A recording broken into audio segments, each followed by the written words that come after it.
Hi, this is Brent with Production Expert, and in this video, we're going to be looking at the Uno Synth Desktop Pro from IK Multimedia.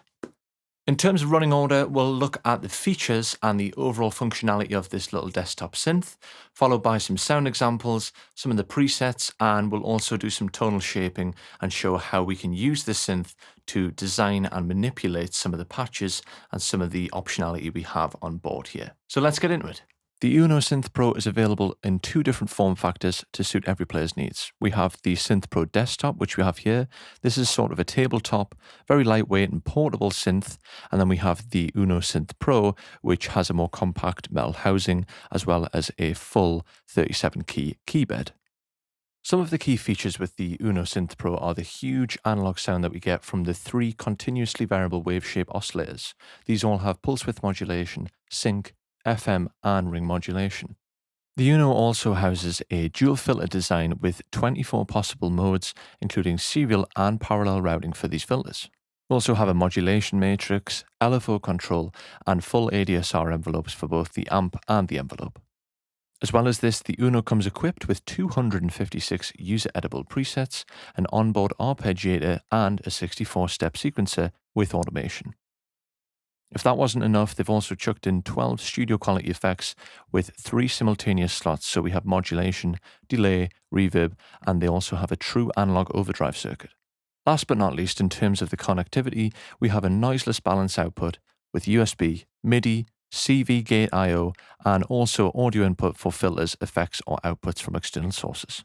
The Uno Synth Pro Desktop provides an enhanced version of the original long-lasting capacitance sensing keys, along with new pitch and mod strips for enhanced expression. We also have some nice LED backlit indicators, as well as the LED display, so we can see what we're doing when we're playing live, and also the oscilloscope makes it nice to be able to view our waveforms when we are changing things like pulse width. Let's dive into some of the functionality, and then we'll circle through some of the presets and look at how we can shape some of our own sounds and tweak and play with them. So in terms of the layout, we have our main panel up top and our keybed down the bottom here. On the left is our main controls, and you can go more in depth with these in the center here with the text. We also have our LED backlit screen, and this is nice for the oscilloscope and seeing things like the tuning, the LFO shapes, and more. And then down here we have our step sequencer, and you can see every individual step as well as our ARP mode.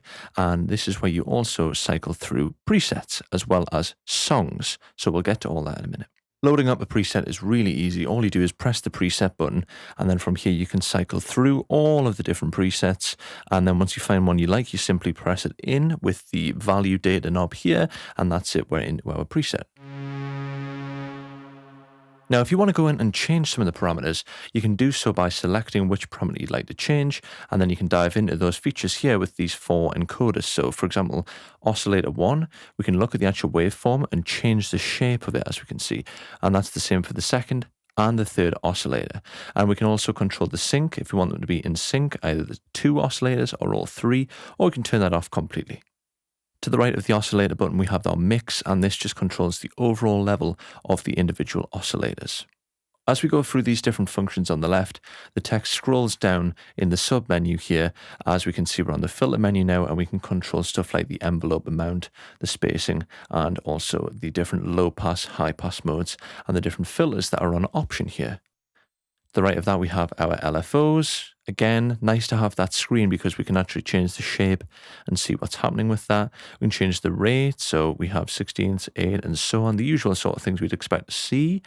And then we can even do stuff like fade in on the LFO, so changing the attack time of the LFO. Again, we can also sync the LFO. In the bottom row, we have our filter envelope, so this is where we can actually control the ADSR.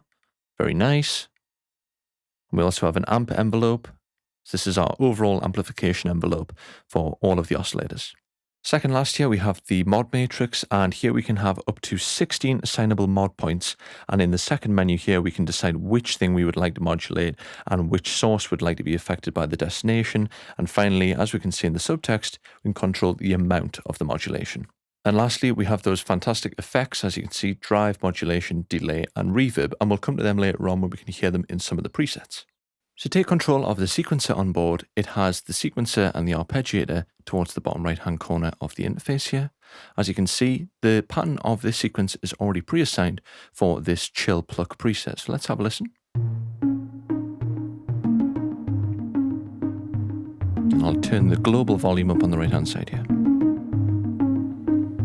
I'm on my effects section here, so I can let the sequence run and start changing stuff like the effects. This is the drive.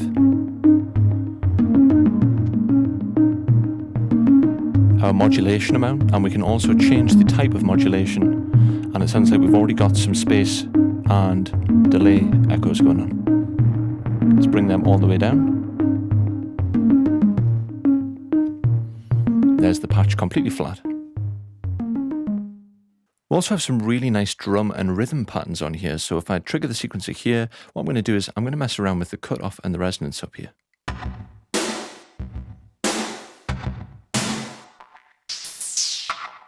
Got the resonance all the way up there, back that off.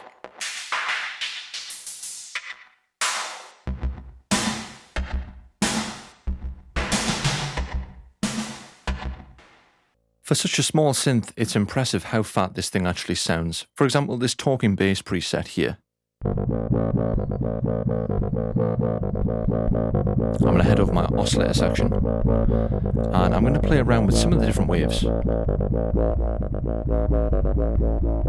we're going from the first wave shape, which is triangle, through to sort of a square rectangle. We're also controlling some of the pulse width there. Same with our second and third oscillator. And again, I could do these in sync.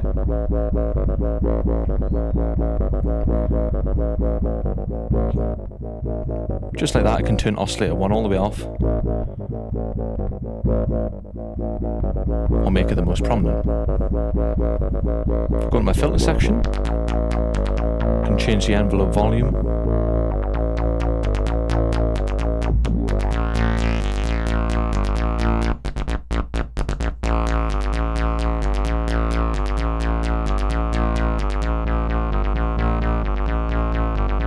Tell it our filter envelope.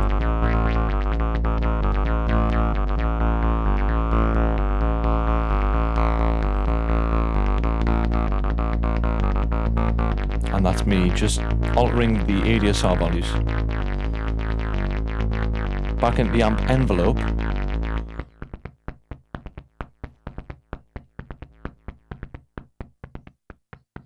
Now I'm getting a more of a plucky sound. If I open up the decay and the sustain, get more length on those bass notes.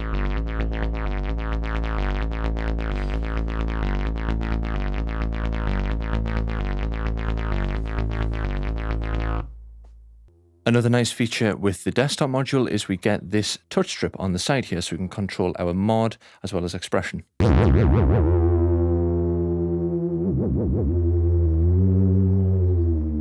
That's cool for stuff like pitch bends.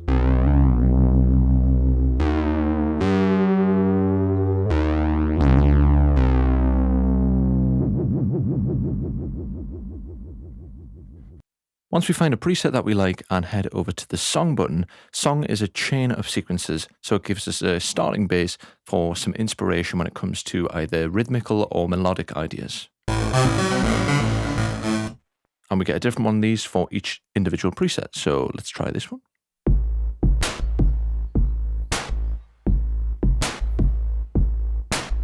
As you can see, I'm flying through the controls here, and it's so easy to understand how to change this even for a novice, because everything just changes simultaneously and it's all RGB lit and backlit, so you can see exactly what's changing. It's really, really well thought out, and I just think that you can start off with a preset and tweak to your heart's desire, or you can start from the ground up and get something sounding really good with this.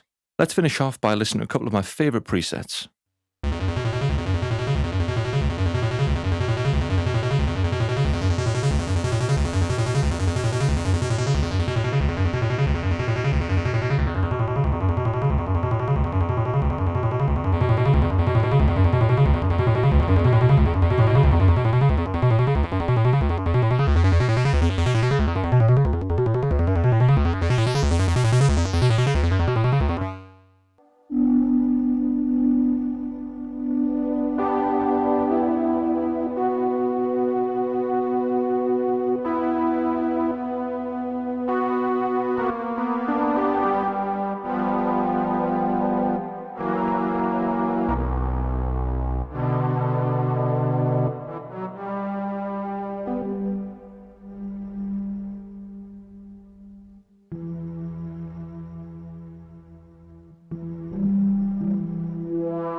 So to summarize, my opinion on the IK Synth Pro desktop is at this price point and with this number of features and this portability, you're probably going to struggle to find something that holds up against it. I think the fact that they've managed to squeeze so much into such a small form factor and it's so light is quite impressive, but there's been no compromise in terms of the sounds, the presets, or any of the features and functionality. I really think IK have done a really great job here, and if you're someone who wants to start to learn synthesis and sound design, it's also a great way to reverse engineer that approach because you can see the presets, you can quite easily see what's happening within the actual mod matrix, and the oscilloscope lets you understand what's happening when you're actually doing stuff like shaping the 3 oscillators that come on board here. So it's also a really nice educational tool, as well as something you could equally take on at the stage once you're confident. So I hope you found this useful, and I'll see you in the next video.